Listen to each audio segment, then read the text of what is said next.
Клянусь, я просто шел мимо, но та дама на меня так посмотрела, что я не мог не подойти. И я был прав, она как раз этого ждала. Мое ожерелье пропало. Сдается мне, его стащил этот беспризорник, Билли Маклур. Вечно он шастает по виноградникам, как крыса какая-то. Если решишь его искать, то сходи на виноградники. Это к востоку отсюда. Пожалуйста, разыщи мое ожерелье. Порадуй старуху-вдову. Бывал я уже на виноградниках, и там мне на глаза попадался этот озорной мальчуган. Он, конечно, мог провернуть такое. Я предположил, что тут намечается что-то интересное, и решил согласиться на просьбу Бернис. Подойдя к ничего не подозревающему мальчишке и спросив про кражу, он на мгновение застыл. Но быстро сообразив, ответил мне. Чего она там потеряла? Какое такое ожерелье? Не брал я его, даже в глаза не видел. И вообще, я не вор какой-нибудь. Может, я и знаю, кто мог это сделать. Вот только вспоминать на голодный желудок сложно, в голове мутится. О, как он выкрутился, уму непостижимо.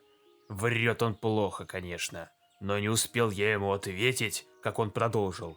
Может, если бы я получил пирог, то смог бы вспомнить, у кого сейчас это твое ожерелье.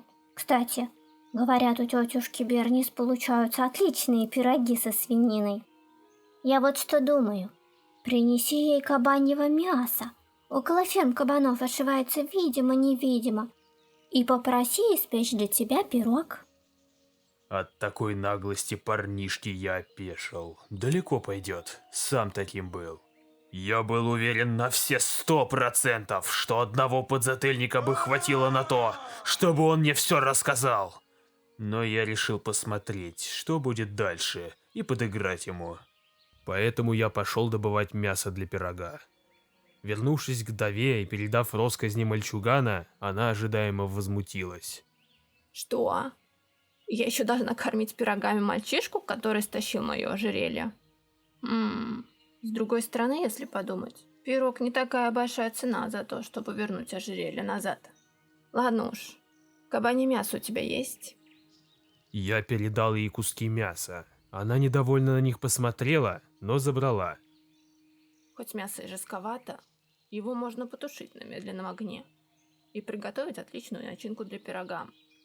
Наконец, когда с готовкой было покончено, Бернис позвала меня. Вот, держи, отдай этот пирог Билли. Да не забудь сказать, что я желаю ему подавиться. Усмехнувшись ее словам, отправился я обратно к Билли с намерениями, которые ему определенно не понравятся. И только меня завидев, он нарочито заохал.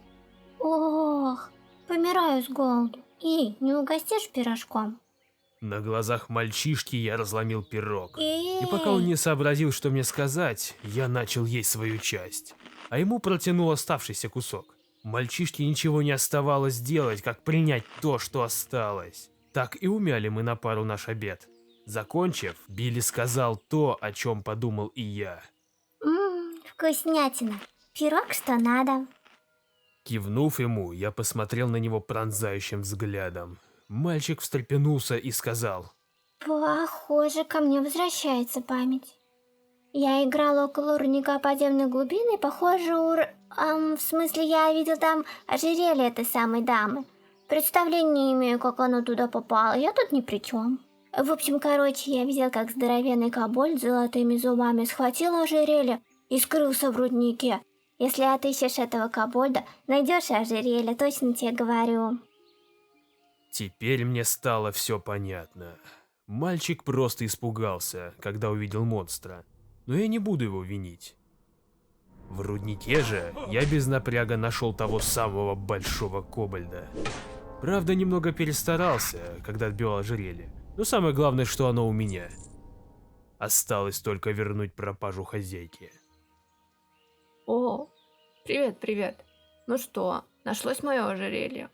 Протянув ей находку, женщина засияла. Мое ожерелье, оно нашлось. О, милок, спасибо. Вот держи, это принадлежало моему мужу. Счастливая вещица, он всегда так говорил. Если бы только он взял это с собой в последний поход. Взяв кожаные перчатки у Бернис, я наконец отправился дальше.